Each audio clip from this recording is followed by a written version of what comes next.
Hello दोस्तों, कैसे हैं आप लोग। उम्मीद करते हैं कि ठीक होंगे, पर ये सिर्फ औपचारिकता है कि मैं ये कह पा रहा हूं। आज मैं बात करने वाला हूं रेलवे भर्ती और सरकार की नीति पर। तो दोस्तों, बहुत सारी चीजें, सब चीज चूंकि आप लोग कड़वे किए हैं तो आप जानते ही हैं। सरकार की जो नीति है स्पष्ट है कि सरकारी नौकरी खत्म कर देना। अब सारी चीजें जो होगी प्राइवेटाइजेशन हो जाएगी। रेलवे के बहुत सारे सेक्टर प्राइवेट कर दिए गए और उसी तरीके से आगे भी चलते रहेगा। जितना भी अभी आपने देखा हो हंगामा, सारी चीजें हुआ, ये 5,600 वैकेंसी, मात्र 5,600 वैकेंसी थी रेलवे एलपी में दिया गया। अलग अलग इनका अपना दलील है कि भाई पद ही इतना ही खाली है और हर साल हम इतने देंगे, 5,600 बहाली। चूंकि जिस साल जिस रेशियो से लोग रिटायर होंगे उसी रेशियो से हम बहाली करेंगे। तो 5,600 वाला बहाली ये बढ़ने वाला, अब सीट की संख्या बढ़ने वाला नहीं है। अब हम आपको 2 लाइन में ये पूरी चीजें समझा देते हैं। बाकी डिसीजन तो आपको लेना है, क्या करना है, नहीं करना है, कैसे करना है। सरकार जब भी चुनाव लड़ती है तो हर सरकार अपना वादा करती है। सरकार उस समय फेंक देती है, या ऑपोजिशन में रहे या सरकार में रहे कोई भी पार्टी, तो उस समय लंबे लंबे फेंकती है। जैसे कि कहा गया था कि 2 करोड़ नौकरी हर साल दिया जाएगा, तो 2 करोड़ नौकरी के जगह ये 6 साल में 5,600 एलपी में बहाली दिया गया। इसी को आप मान लीजिए कि 6 साल में यानी 6 दूना 12 करोड़ है। ये 12 करोड़ है, इसको मान के चलिए कि 12 करोड़ है। सरकार की यही नीति है। और प्राइवेटाइजेशन होने के कारण क्या होता है, प्राइवेटाइजेशन होने के कारण ये तरीका क्या है। जैसे सपोज करिए मैं एक मुखिया हूं अपने पंचायत का, तो अगर मैं मुखिया हूं, वहां पर कोई काम हमको करवाना है, तो समझ लीजिए प्राइवेट तरीके से ही काम होता है कि भाई जाओ, हमारा 5 गो आदमी है, उसको हमने दे दिया कि तुम नाली बनवाएगा, तुम्हारा काम है सोलिंग लगवाएगा, तुम्हारा काम है कि पोखर का उड़ाही करवाएगा। वो फिक्स लोगों को मैंने दिया और वही लोग उसमें काम करेंगे।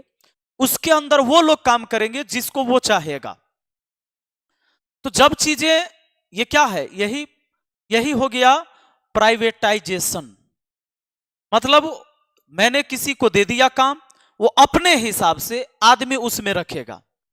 अब रेलवे में लगभग सारे डिपार्टमेंट अब धीरे धीरे ऐसे ही हो जाएंगे और हो रहे हैं।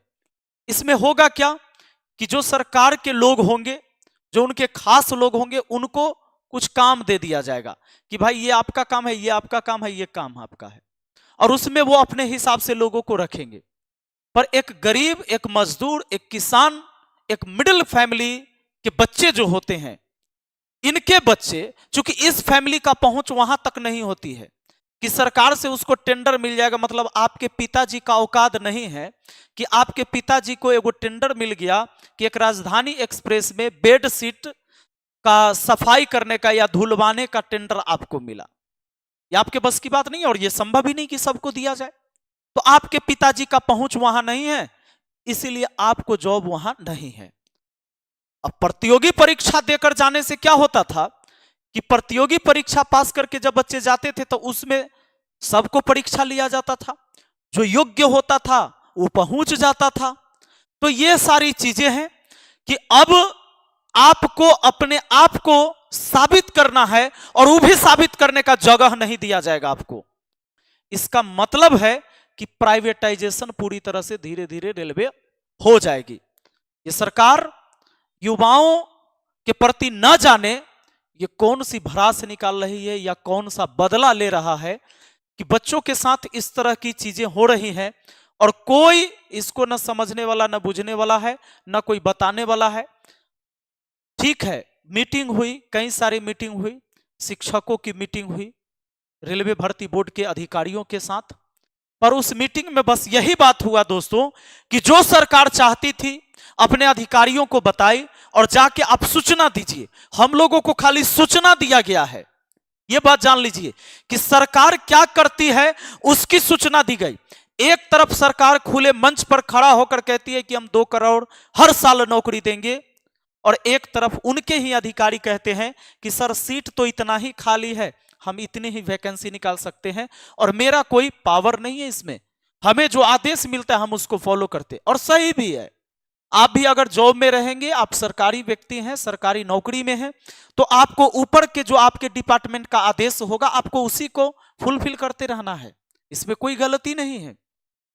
पर सिर्फ सरकार और जनता के बीच की जो बातें हैं इसको लेके चलिए, अधिकारी को साइड रखिए, इनके बीच की बातें देखिए कि जब हम वोट करते हैं तो जात पात धर्म मजहब इन सब चीजों के नाम पर और बड़े बड़े जुमले जो होते हैं, चुनावी वादे होते हैं, और उसके बाद चूंकि युवाओं का उम्मीद बढ़ जाता है।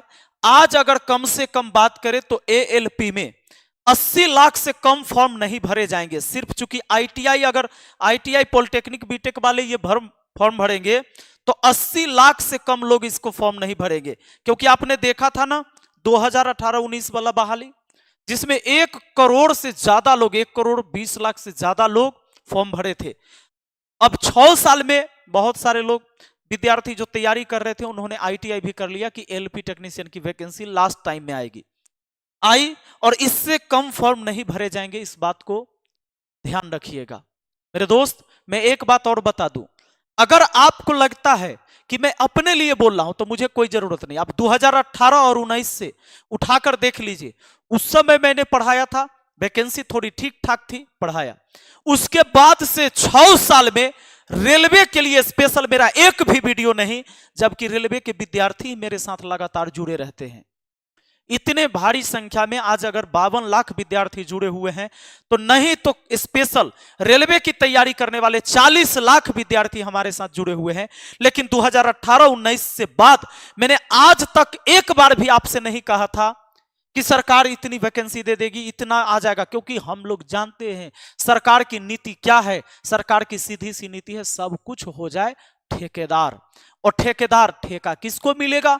जो खास लोग होंगे उनको ठेका मिलेगा, और गरीब मजदूर मिडिल क्लास वाला सबका कोई वैल्यू नहीं है। उसके बच्चे वहां जा ही नहीं सकते। अब आप नहीं जा सकते, आपके दरवाजे बंद किए जा रहे हैं। यही चीजें हो रही हैं और कुछ नहीं हो रहा है।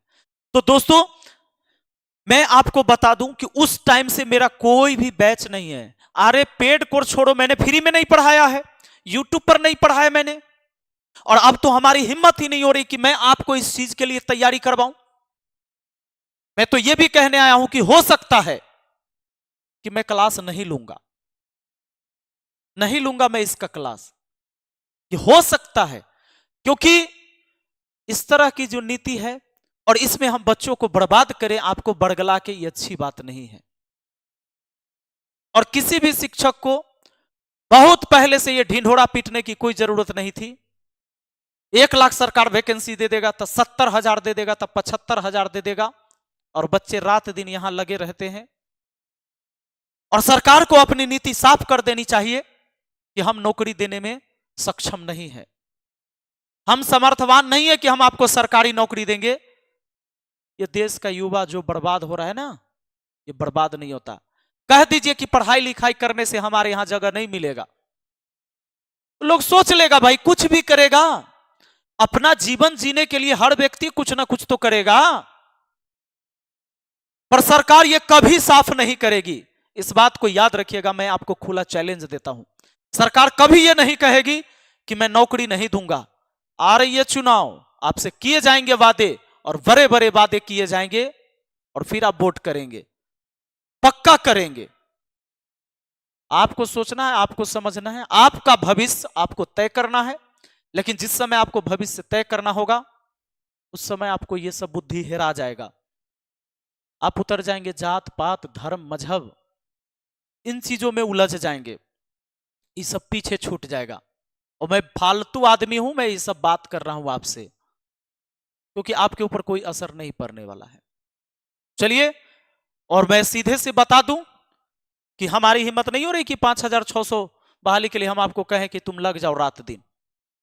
हमारे पास ये हिम्मत नहीं है कहने का। और याद रखिए, अगर मुझ पर आपका इल्जाम है, अगर मुझ पे आता है तो गलत है। आप मेरी वीडियो उठा के देख लो, 2018 से पहले ही मैंने रेलवे के लिए पढ़ाया था, उस समय वैकेंसी ठीक ठाक थी, पर अब वैकेंसी नहीं है।